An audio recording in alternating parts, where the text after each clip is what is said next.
앙코르와 스리위자야, 빈네카 퉁갈 이카, 인도네시아 자바의 격언이야. 다양성 속의 통일이라는 뜻이지. 서로 다른 것들이 사이좋게 공존하면서 자연스럽게 하나로 어울려 산다는 말인 것 같구나. 인도네시아의 역사적 특징을 잘 드러내고 있는 격언이야. 인도네시아는 인도, 중국, 이슬람, 유럽의 영향을 고루 받았고 그 각각의 문화들이 서로 뒤섞이고 어우러져 있어. 사실 엄마는 인도네시아를 비롯해서 동남아시아에 대해 제대로 공부할 기회가 없었어. 엄마가 학교에서 배운 세계사는 유럽이나 중국 중심이었거든. 장엄한 앙코르, 불교 제국 스리위자야. 세계 지도에서 동남아시아를 찾아보자. 중국 남부에 있다 있어서 바다를 향해 튀어나온 곳이 인도 차이나란다. 오늘날에는 베트남, 캄보디아, 라오스, 미얀마, 타이 같은 나라들이 자리 잡고 있어. 우리 해솔이 베트남 가봤지? 다리를 건너면 크고 작은 섬들이 흩어져 있지. 자바섬, 수마트라섬, 보르네오섬, 발리섬.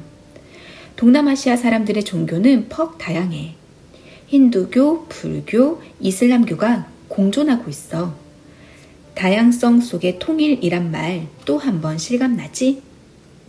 시간을 거슬러 올라가 동남아시아의 역사를 더듬어 보자.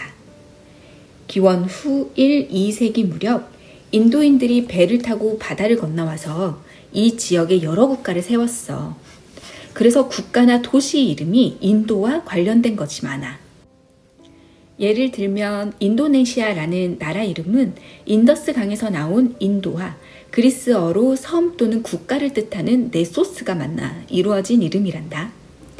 2세기쯤에 세워진 참파, 3세기에 태어난 판두랑감, 그 200년 뒤에 번영한 캄보자, 모두 인도의 영향을 받은 나라들이야. 이 나라들은 외국과 무역을 주로 했어. 서쪽으로는 인도, 동쪽으로는 중국, 바다 건너로는 다른 섬의 물건을 내다 팔았지. 9세기가 되면 캄보디아 제국이 역사의 무대에 등장한단다. 캄보디아 제국은 400년 동안 존속했어. 무척 화려하고 강력한 제국이었지. 수도는 앙코르톰, 장엄한 앙코르란 별명으로 널리 알려질 만큼 크고 화려한 도시였어. 인구가 100만 명이 넘는 대도시였단다. 당나라의 국제도시 장안이 부럽지 않은 규모였지. 근처에는 아름다운 사원 앙코르와트가 있어. 그런데 장엄한 앙코르는 뜻하지 않게 갑작스러운 최후를 맞게 돼. 1300년 무렵 메콩강이 넘쳐 흘러 앙코르 주변의 논밭을 모조리 휩쓸어 버렸어.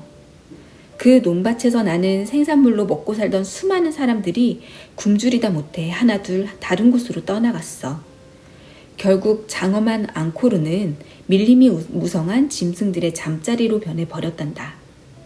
백성과 수도를 잃은 캄보디아 제국은 시름시름 앓는 환자처럼 약해져서 외국의 침입에 시달리다 멸망하고 말았지. 그러나 앙코르와트는 오늘날까지 살아남아서 화려했던 시절을 말해주고 있어. 캄보디아의 기술자가 만든 훌륭한 물건이 다른 나라로 실려나가고 먼 나라 상인이 상품을 갖고 모여들던 시절을 말이야. 이번엔 인도차이나에서 바다를 건너 가장 가까이에 있는 수마트라 섬으로 가보자. 1, 2세기쯤에 인도 남부에서 이곳으로 온 사람들이 작은 도시를 세웠어. 이 도시는 점점 커져서 7세기 무렵에는 큰 나라가 되었단다.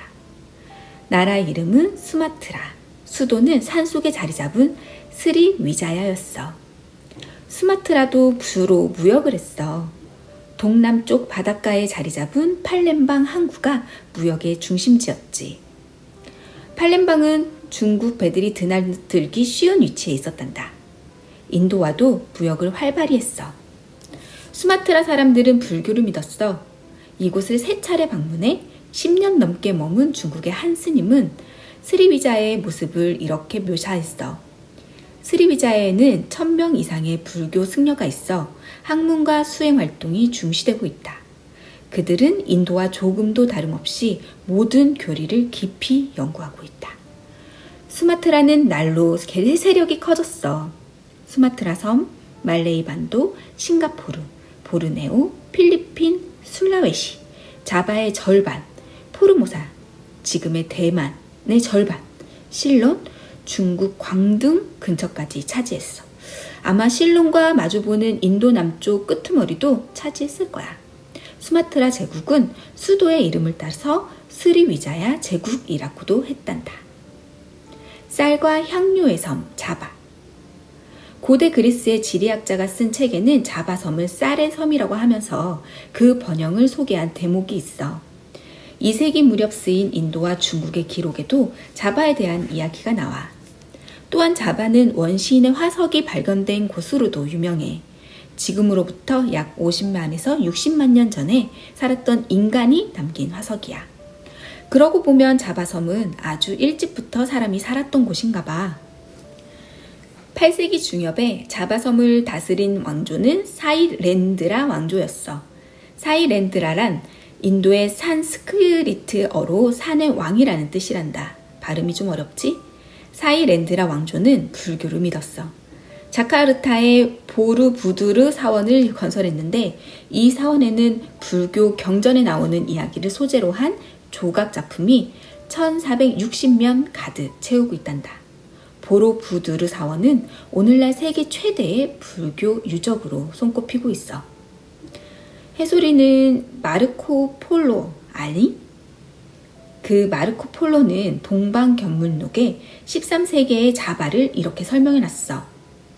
자바섬의 둘레는 3,000마일이나 되며 세계에서 가장 큰 섬이라고 한다. 이 섬은 어느 왕의 영토이다.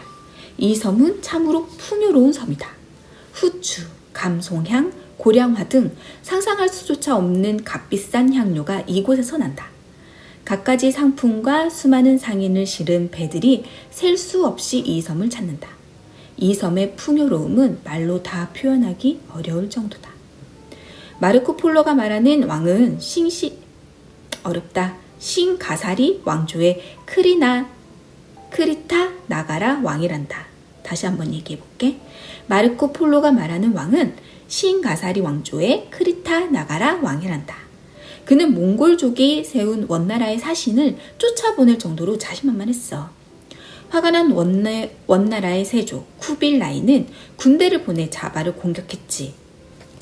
크리타나 가라 왕은 전쟁 중에 죽고 그 후계자 비자야가 원나라 군대를 몰아낸 다음 새 왕조를 열었어. 새 왕조의 수도는 마자파힛. 마자파힛 왕국은 세력을 키워 14기 무렵에 수마트라 제국의 수도 스리위자야를 점령하고 오늘날 인도네시아의 대부분과 말레이 반도 일부를 차지했단다. 마자파힛 시대에 쓰인 책을 보면 자바의 문화 수준은 상당히 높았던 것 같아. 건축, 그 중에서도 사원 건축이 뛰어났어.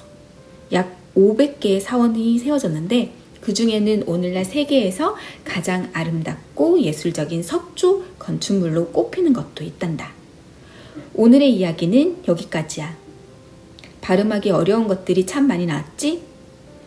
엄마가 몇 개를 틀렸는지 다시 한번 들으면서 세어보렴.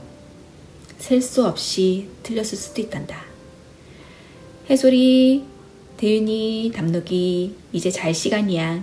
한 번 더 들으면서 얼른 마자파힛 왕국으로 즐거운 여행을 떠나보렴. 잘 자렴.